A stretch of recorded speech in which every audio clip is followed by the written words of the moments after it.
Paano nyo po nasakuti itong drug courier na ito at kung saan po ay meron po mga ebidensya at makikita po dito sa larawan itong mga ebidensya, no?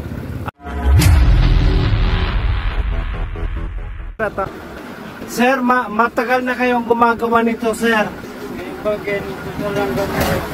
Ay, nutusan lang kayo? Oo.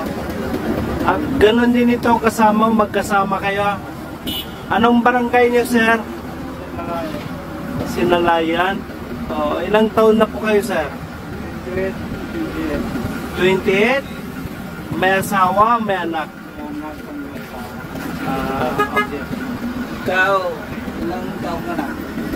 18. May asawa? Oo, may asawa, may isa pa yung anak. Anong pangalan mo? Yunaire. 28 anyos. Yung Tantong? Antong. Ikaw, ito. Anong pangalan mo? Ha? Dalgan? Salgan. Salgan. Okay. Taga barangay Sinalayan.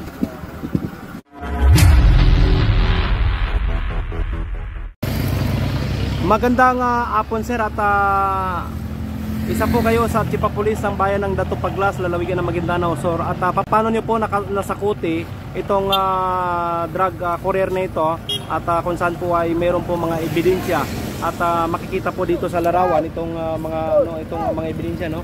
At ano po ang inyong masabi dito, COP? Yan po, nakareceive tayo kasi ng information na intel operation na merong magdadala ng ito nga, allegedly shabu na dito sa bayan ng Dato Paglas. So, agad-agad tayo nag-conduct ng checkpoint operation. So, ayun, at positive naman na nahuli natin itong dalawa. So, yun. Sir, sa inyong ginawang para mahuli, mga ilang araw ay ilang week o nag-iisang buwan ba ito bago nyo nahuli ito sa inyong pagmanman para masakuti itong illegal na droga na ito? Actually, pag simula ng pag-upo natin, nagkaroon na tayo kaagad ng mga inter-gathering.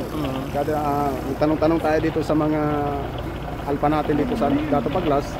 At yun ang pinaka-priority natin na itong pagsugpo sa illegal drugs dito sa bayan ng Dato Paglas. Dahil yan po ay isa sa mga utos ng ating PNP chief. Of course, with the support of course ng local government unit natin headed by our beloved Mayor Dato Abubakar Paglas. So siya talaga yung nagpupus dito na sabi niya, Chief, ito yung unang gustong gawin mo, gawin natin itong pagsugpo sa pinagbabawal na gamot. So ito yung focus natin. Maraming salamat, sir.